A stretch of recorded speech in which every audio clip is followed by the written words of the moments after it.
In this presentation, we're going to talk about the 3 challenges every leader must face. Now, granted, there are plenty of challenges that leaders already face as it is, and it's more than just the 3 we'll be listing. As for what those challenges are, they are perhaps the most critical that every leader must be aware of. So, without further ado, let's get right into it with the first one. Now, pay close attention. The first one, of course, is how they want to change things. You want to make major changes to the way things operate in your business. This may involve new policies or way your company will be performing tasks going forward. For example, let's say you're considering the idea of making your company 100% remote. You've considered the idea and see more good than bad. So you go over the idea with your employees and it's a no-brainer. They all say yes. But let's say that later on you want to scale back the remote thing and want to go with a hybrid model or have everyone back in the office. One of these options won't be met with as much enthusiasm as, say, going remote. So it's important to discuss this with your workers. Would they be more apt to work in a hybrid setting where they can be at the office at least once or maybe twice a week? Or would it make sense if they worked at the office all 5 days? Survey your workers and see which one will be a good idea. Then make the decision. I'd be more apt to go with a compromise that will not only benefit you, but also your workers. You want to make changes that both you and your employees welcome. These critical big changes should be something that your employees will need to be aware of ahead of time.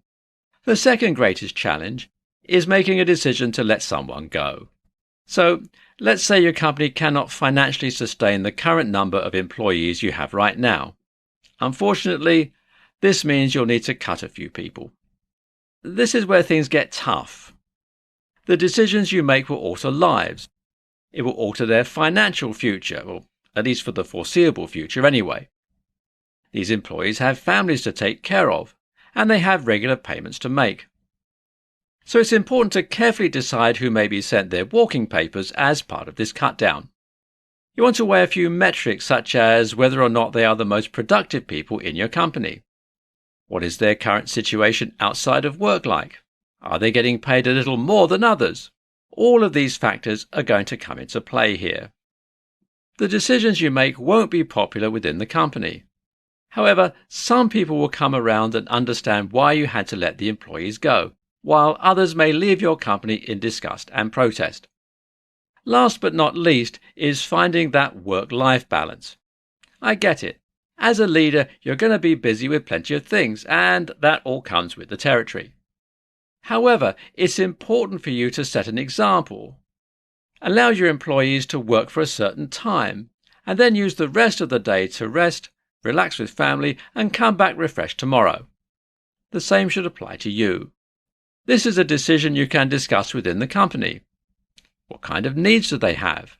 How will it make more sense to adjust the scales of work-life balance?